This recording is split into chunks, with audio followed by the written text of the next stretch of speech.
In this video, I'm going to show you how to use plate prong setting in TiaraCAD. First, create the curve of your choice. Go to Toolbox, Settings, Plate Prong Setting. Set curve by selecting it. Choose the view. In this particular case, I'm going to use the top view.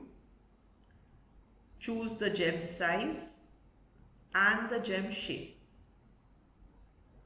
You'll find that it has been generated, the diamonds have been generated from the center of this curve because this was activated.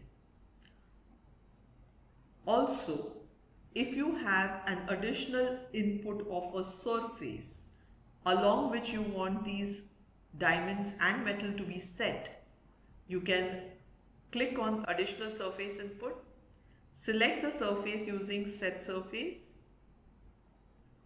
and you will see that the gems and the metal gets aligned to the surface as well.